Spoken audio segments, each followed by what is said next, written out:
څرنګه کولی شو د باینانس اکاونټ جوړ او وریفای کړو؟ سلامونه دوستانو، په دې هیله چې ټول به روغ او جوړ یاست. بریالی احساس یم یو ځل بیا د یوې بلې نوې ویډیو سره راغلی یم. دغه ویډیو د باینانس اکاونټ د جوړولو اړوند دا چې څرنګه کولی شو پر باینانس کریپټو ایکسچینج کې خپل ځان دپاره اکاونټ جوړ او وریفای کړو.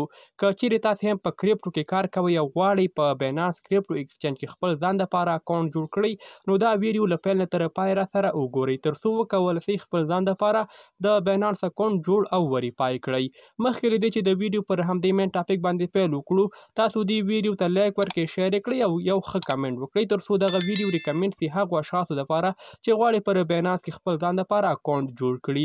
لومړی دوستانو، کله چې تاسو غواړئ پر باینانس کې خپل ځان دپاره اکاونټ جوړ کړئ، باید دا یو څو شیان له ځان سره حتمي ولرئ.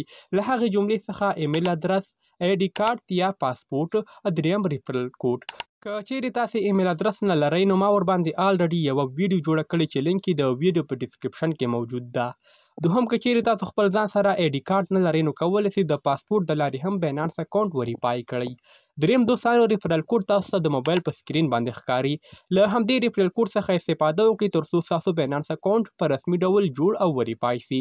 که چیرې تاسو دغه ریفرل کوډ کوم چې تاسو د موبایل په سکرین باندې ښکاري له دې څخه استفاده نه کوئ، کولی شئ چې د بل ملګري ریفرل کوډ هم وکاروئ، خو مطلب دا چې ریفرل کوډ څخه حتمي استفاده وکړئ. که چیرې تاسو زما ریفرل کوډ وکاروئ، نو دا به بیخي غوره کار وي او بیخي به ښه وي. راځو دوستانو، د باینانس اکاونټ د جوړولو پر لور او په عملي ډول باندې غواړو خپل ځان لپاره د باینانس اکاونټ جوړ او وریفای کړو.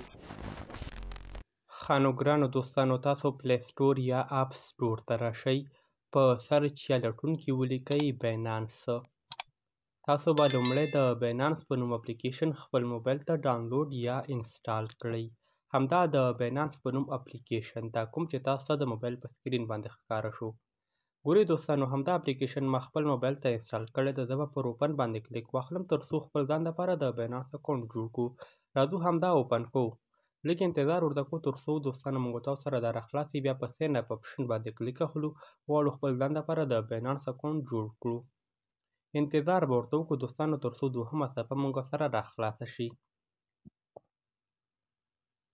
په دې ځای کې دوستانو تاسو په کریټ باینانس اکاونټ باندې کلیک واخلئ، ځکه دوستانو موږ تاسو غواړو خپل ځان لپاره یو نوی د باینانس اکاونټ جوړ او وریفای کړو. په کریټ باینانس اکاونټ باندې کلیک اخلو، په دې ځای کې یو ایمیل ادرس لیکو، یو داسې ایمیل ادرس کوم چې ستاسو پر موبایل کې آلریډي فعال وي، ځکه دوستانو همدغه ایمیل ادرس ته د باینانس لخوا اته عدده کوډ لیږل کیږي. زه راځم دوستانو خپل ایمیل ادرس یا جیمیل ادرس لیکم او بیا په نیکسټ بټن باندې کلیک اخلم ترڅو موږ تاسو سره د باینانس بله صفحه مخ ته راخلاصه شي. راځو دوستانو، ایمیل ادرس مې ولیکه، اوس راځم په نیکسټ بټن باندې کلیک اخلم. موږ تاسو ایمیل ادرس ته د باینانس لخوا یو کوډ لیږل کیږي، دغه کوډ اته عدده وي. تاسو به راسئ اوس په خپل د جیمیل ادرس ته راسئ یا جیمیل اکاونټ ته به راسئ ترڅو دغه کوډ موږ تاسو کاپي کړو او په دې ځای کې پیسټ کړو. زه راځم دوستانو د جیمیل اپلیکیشن ته او په دې ځای کې دغه کوم کوډ چې د باینانس لخوا موږ ته رالیږل شوی همدا به کاپي کړم. د کاپي کولو وروسته یو ځل بیا د باینانس اپلیکیشن راخلاصو، همدا ځای دلته دوستانو همدغه کوډ پیسټ کوو او بیا په نیکسټ بټن باندې کلیک اخلو. اوس موږ تاسو ته ویل کېږي کریټ ا پاسورډ، یو پاسورډ جوړ کړئ، داسې پاسورډ چې د انګلیسي ژبې غټ او کوچني توري پکې شامل وي، اعداد هم پکې شامل وي، د هیش تڼۍ هم شتون ولري. پر همدغه ډول یو پاسورډ بیا په نیکسټ بټن باندې کلیک اخلو. دغه دوستانو پاسورډ تاسو د موبایل په سکرین باندې ښکاره شو، پر همدغې طریقې یو پاسورډ جوړ کړئ. په دې ځای کې دوستانو په یس بټن باندې کلیک واخلئ. راځو دوستانو د نو آپشن هیڅ کله مه کلیک کوئ، په یس باندې کلیک واخلئ. ریفرل کوډ تاسو د موبایل په سکرین باندې ښکاري، د ریفرل آی ډي په ځای کې همدغه کوډ ولیکئ، دا کوم چې زه لیکم دوستانو پر همدې ترتیب سره مخ ته لاړ شئ. 88 همدغه دوستانو ریفرل کوډ د استفاده ورڅخه وکئ ترڅو 100 USDT ویچر فری ډالر ترلاسه کړئ. همدا دوستانو همدغه کوډ استفاده کوئ کوم چې تاسو د موبایل په سکرین باندې ښکاري. اوس دوستانو تر دې ځایه موږ ستاسو باینانس اکاونټ جوړ شو. اوس دوستانو د وریفیکیشن برخه ده، په کوم کې چې له موږ تاسو څخه ډاکومنټ سکین غوښتل کیږي.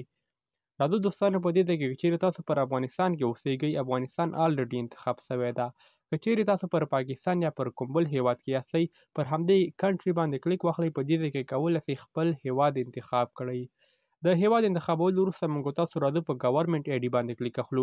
غواړو خپل بیانات د الکترونیکي تذکرې د لارې وریفای کړو. که چیرې پاسپورټ لرئ کولی سئ د پاسپورټ د لارې هم وریفای کړئ. په دې ځای کې دوستانو تاسو په ټیک پکچر باندې کلیک واخلئ. اپلوډ آپشن مه انتخابوئ، په ټیک پکچر باندې کلیک واخلئ. موږ تاسو غواړو د تذکرې عکس واخلو، بیانات به مستقیم ډول یې سکین کړي. بیا په کنټینیو آپشن باندې کلیک اخلو. په دې ځای کې الاو باندې کلیک واخلئ ترڅو بیانات پرمیشن ورکړئ. ګورئ دوستانو پر همدغه ډول به تاسو لومړی د تذکرې د مخ سکین وکړئ، له هغې نه وروسته د تذکرې شا. دا دوستانو یوه طریقه ده چې څرنګه تاسو کولی سئ د خپلې تذکرې سکین وکړئ. ځکه دوستانو یوټوب د تذکره نه مني. که چیرې زه تل د تذکره سکین کړم نو زما ویډیو د یوټوب له لورې ډیلیټ کیږي. دا دوستانو یو طریقه وه چې څرنګه تاسو باید د خپلې تذکرې سکین وکړئ. اوس دوستانو زموږ ستاسو د څیرې سکین اخیستل کیږي. که چیرې تاسو خولۍ لرئ هغه لرې کړئ، یا تاسو خولې ته ماسک اچولی وي دا هم له خولې څخه لرې کړئ. او بیا دوستانو په کنټینیو آپشن باندې کلیک واخلئ ترڅو ستاسو د څیرې سکین په روښانه ډول ترسره سي. راځم دوستانو زه په کنټینیو آپشن باندې کلیک اخلم او د څیرې سکین ترسره کوو. دا طریقه هم اسانه ده، زر ترسره کیږي. لکه څرنګه چې په دې ویډیو کې تاسو ته ښودل کیږي پر همدغه ډول به تاسو د خپلې څیرې سکین ترسره کړئ. په همدې طریقې سره دوستانو تاسو لیدلی سئ دا د سکین طریقه وه چې څرنګه موږ تاسو کولی سو د خپلې څیرې سکین ترسره کړو. دا د دوستانو دا پروسه هم تر دې ځایه ترسره شوه. بله څپه موږ تاسو سره په دې ډول ده. په دغه خانه کې به تاسو لومړی خپل نوم ولیکئ، تخلص به ولیکئ. په لومړي پرس نیم کې تاسو خپل نوم ولیکئ، یوازې خپل نوم، او په لاست نیم کې خپل تخلص ولیکئ. که چیرې ستاسو نوم له 3 سپیسو څخه جوړ وي نو بیا په میډل نیم هم ولیکئ. په ډیټ آف برث کې لومړی اییر کې خپل د پیدایښت کال ولیکئ. زه ورته لیکم 2015. پر همدغه ډول دا خانې ډکې کړئ. دا معلومات د تذکرې مطابق دوستانو ترسره کړئ ښه، لکه هغې نه غلط معلومات مه ورکوئ. د ډاکومنټ مطابق دا معلومات ولیکئ. په ریزیډنټ کې تاسو دوستانو خاص ولیکئ افغانستان. تاسو د افغانستان څخه یاستئ، همدومره یوازې د هیواد نوم ولیکئ افغانستان. د دې لیکلو وروسته موږ تاسو سره یوه بل اپشن راځي پوسټل کوډ. د پوسټل کوډ د هر ولایت جدا وي. د هغې ترلاسه کولو دپاره دوستانو تاسو راسئ ګوګل ته. ګورئ دوستانو د هر ولایت پوسټل کوډ جدا ادرس وي یا جدا کوډ وي. ګوګل ته به راسئ، په سرچ کې به ولیکئ د ولایت نوم ترڅنګ پوسټل کوډ. د مثال په ډول زه د ننګرهار اوسیدونکی، په سرچ کې به زه ولیکم ننګرهار پوسټل کوډ. موږ تاسو سره په دې ځای کې زیات شمېر کوډونه راخیستل کیږي. دغه هر کوډ صحیح ده، مقصد تاسو له یو کوډ څخه استفاده وکړئ. راځو دوستانو دغه پوسټل کوډ کوم چې تاسو ته د موبایل په سکرین باندې ښکاري، زه راځم له همدې څخه استفاده کوم. 2601 همدا د ننګرهار پوسټل کوډ ده. د هر ولایت جدا پوسټل کوډ وي. که چیرې تاسو ته نه وي زما ته کمنټ وکړئ، زه بیا تاسو ته د هر ولایت پوسټل کوډ کمنټ کوم چې ستاسو ده. زه راځم دوستانو همدا په دې ځای کې لیکم 2601 دا د ننګرهار پوسټل کوډ ده. د هر ولایت جدا وي. په سیټي کې دوستانو زه ورته لیکم جلال آباد. که چیرې تاسو د هر ولایت یاست د همغې ولایت د ښار نوم ورته ولیکئ. او بیا دوستانو راځو په نیکسټ بټن باندې کلیک اخلو. په کنټینیو آپشن باندې کلیک اخلو ترڅو د بینانس بله صفحه موږ سره راخلاصه سي. تاسو لیدلی سئ دوستانو د بینانس وریفیکیشن 15 دقیقې وخت نیسي ترڅو زموږ بینانس وریفای سي. که چیرې وریفای نسي بیا موږ ته لیکل کیږي چې د دغه ستونزې له امله ستاسو وریفیکیشن ترسره نه شو. تاسو لیدلی سئ دوستانو زموږ بینانس اکاونټ د وریفیکیشن حالات په پنډینګ کې ده. 15 دقیقې وروسته به دا وریفای سي انشاءالله. نو دا دوستانو چې څرنګه کولی سو خپل ځان لپاره د بینانس اکاونټ جوړ او وریفای کړو. که دغه ویډیو معلوماتي او ستاسو د خوښې وړ ګرځېدلې وي همدې ویډیو ته لایک ورکړئ، شیر یې کړئ، او که کومه ستونزه لرئ غوښتنه درسره وي په کمنټ کې راسره شریکه کړئ ترڅو یې ځواب درکړو. همدارنګه د ویډیو په ډسکرپشن کې زموږ د ټلیګرام چینل لینک هم شته. کولی سئ موږ سره په ټلیګرام کې هم ګډون وکړئ او هره ورځ د نوو معلوماتو څخه خپل ځان خبر کړئ. تر بیا ښه وخت ښې چارې، الله مو مل شه.